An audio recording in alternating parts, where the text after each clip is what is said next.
आपली त्वचा हा आपल्या आरोग्याचा आरसा असतो असं म्हटलं जातं. कारण आपल्या शरीरामध्ये होणारे सगळे बदल हे त्वचेवर रिफ्लेक्ट होत असतात. पिंपल्स म्हणजे ज्याला आपण तारुण्य पेटिका असं म्हणतो, तर ते सुद्धा शरीरामध्ये होणाऱ्या बदलांचं रिफ्लेक्शन असतं. तर आजच्या व्हिडिओमध्ये आपण बघूया की पिंपल्स होण्याची कारणं काय काय आहेत, नंतर स्किनची काळजी कशी घेतली पाहिजे, डाएटमध्ये काय काय चेंजेस केले पाहिजे आणि याशिवाय एक अतिशय महत्वाची गोष्ट म्हणजे घरच्या घरी बनवता येणारा चेहऱ्याला लावण्याचा लेप आजच्या व्हिडिओमध्ये मी तुम्हाला सांगणार आहे. ज्याने तुमची स्किन एकदम छान क्लिअर होईल, नंतर पिंपल्स पण कमी होतील. त्यामुळे व्हिडिओ शेवटपर्यंत नक्की बघा.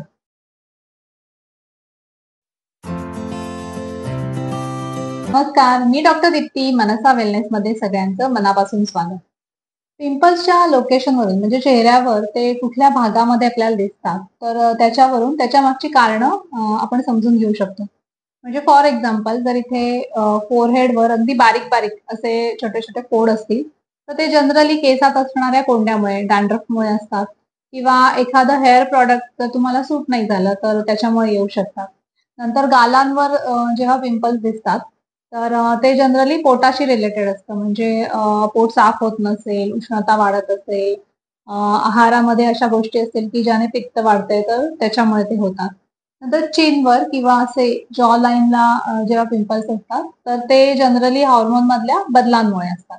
याशिवाय कारणांचा विचार करताना तुम्ही जर चेहऱ्यावर सतत काहीतरी थापत असाल, म्हणजे मेकअप प्रॉडक्ट्स, कॉस्मेटिक, नवीन नवीन ब्रँडचे नवीन नवीन जर सतत लावत असाल, तर त्याच्यामुळे पिंपल्स येतात. कारण की आणि स्पेशली जेव्हा दिवसभर ते लावून जर संध्याकाळी व्यवस्थित काढलं नाही, तर ते पोर्स ब्लॉक करतात आणि त्याच्यामुळे पिंपल्स येऊ शकतात.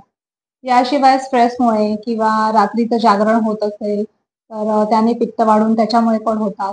नंतर आहारामध्ये तुमच्या जर सतत ऑइली, स्पायसी असं येत असेल, तर त्याच्यामुळे होतात. हॉर्मोनल बदलामुळे म्हणजे फॉर एक्झाम्पल प्युबर्टी किंवा प्रेग्नन्सीमध्ये, नंतर मेन्स्ट्रुएशनच्या वेळेला, तेव्हा तर बऱ्याच जणांना टेंडन्सी असते की नॉर्मली पिंपल्स येतात. तर जेव्हा यावरच्या उपायाचा आपण विचार करू, तर ऑब्व्हियसली की जी मी आता कारणं सांगितली त्यातली जेवढी अव्हॉइड करता येण्यासारखी आहेत, ती तुम्ही अव्हॉइड केली पाहिजेत. नंतर महत्वाची एक गोष्ट मी सांगेन की चेहऱ्याला तुम्ही जे काही लावताय म्हणजे कुठलेही प्रॉडक्ट ते सगळे आधी बंद करा. दुसरी महत्वाची गोष्ट म्हणजे चेहरा पाण्याने स्वच्छ धुवायचा 2 वेळा दिवसातून. स्पेशली संध्याकाळी जेव्हा तुम्ही बाहेरून येता, तर तेव्हा एखाद्या माईल्ड फेस वॉशने चेहरा स्वच्छ धुवायचा. कारण दिवसभर तुमच्या चेहऱ्यावर जी काही धूळ, माती, नंतर पोल्युशन असं जे काही बसत असतं, तर ते ठेवून तुम्ही तसंच झोपलात, तर मग अनेक एक तर बॅक्टेरिया आहे ते त्याच्यामुळे इन्फेक्शन होणार, प्लस पोअर्स ब्लॉक होणार. तर त्यामुळे आल्यावर पहिलं काम काय करायचं, चेहरा स्वच्छ धुवायचा. तर काही लावलं असेल चेहऱ्यावर, तर ते पण स्वच्छ पूर्ण काढून टाकायचं. जाताना तुम्ही एकतर स्कार्फ किंवा हेल्मेट घालून कव्हर केलेलं चांगलं आणि याशिवाय आल्यावर स्वच्छ ठेवायचा. बरं, आहाराचा विचार करताना पित्त वाढवणारा आहार कमी करायचा. म्हणजे काय तर खारट, आंबट, आंबवलेलं, नंतर लोणची, पापड, वांगं हे सुद्धा स्किनसाठी फारसं चांगलं नाही. बरं, काय काय आवर्जून खायचं, तर सकाळी 10 ते 15 भिजवलेल्या मनुका ह्या नक्की खा. कारण त्याने एक तर पोट साफ व्हायला मदत होते, नंतर पित्त कमी होतं, रक्त वाढायला पण खूप चांगली मदत होते.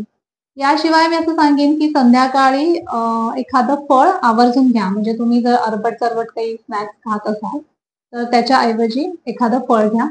आणि चहा, कॉफी याचं प्रमाण कमी ठेवा. म्हणजे सतत ज्यांना 3-4 तासांनी सवय असते, तर चहा, कॉफीमुळे पण स्किनचे त्रास होतात, शिवाय ॲसिडिटी वाढत राहते. आता मी तुम्हाला चेहऱ्याला लावण्यासाठी एक लेप सांगते. अगदी घरच्या घरी बनवता येतो. जर तुमच्याकडे कोरफड असेल घरी, तर ताज्या कोरफडीचा गर वापरून बनवा आणि नसेल तरी काही प्रॉब्लेम नाही. तुम्ही एलोव्हेराचा जो जेल येतो, तर तो पण लावू शकता. कोरफड स्वच्छ धुवून घ्यायची आणि त्याच्या ह्या दोन्ही कडा आहेत ना, तर या काढून टाकायच्या.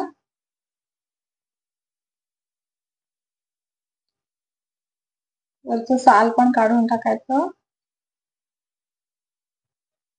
आणि मग हा जो गर आहे ना आपला, तर तो असा खरडून काढायचा.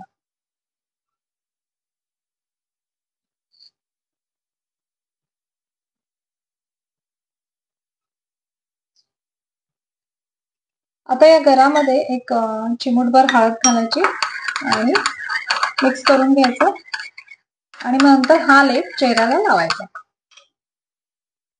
तर हा लेप तुम्ही रोज सकाळी अंघोळीच्या आधी साधारण अर्धा तास लावून ठेवायचा आणि मग अर्ध्या तासाने तो धुवून टाकायचा. तर 10 दिवस हा उपाय करून बघा नियमित. त्याने तुमचे पिंपल्स नक्की कमी होतील. तर दुसरा एक उपाय म्हणजे कधी-कधी काय होतं, की हे पिंपल्स जातात, पण त्याचे जे मार्क्स असतात म्हणजे काळे डाग ते तसेच राहतात आणि ते अगदी हटत नाही. तर त्याच्यासाठी एक सोपा उपाय म्हणजे आपण देवासाठी जे गंध उगाळतो, म्हणजे साहाणेवर जे चंदन उगाळतो, तर ते उगाळलेलं चंदन थोडंसं घ्यायचं, त्याच्यात चिमूटभर हळद घालायची आणि ते त्या डागांवर लावायचं. तर हे पण एक अर्धा तास ठेवायचं, वाळलं की धुवून टाकायचं. तर हे अगदी साधे सोपे उपाय करून बघा आणि फरक दिसेल तर मग मला कमेंट करून नक्की सांगा. अजून पण ज्यांनी चॅनलला सबस्क्राईब केलं नाही त्यांनी नक्की सबस्क्राईब करा. धन्यवाद.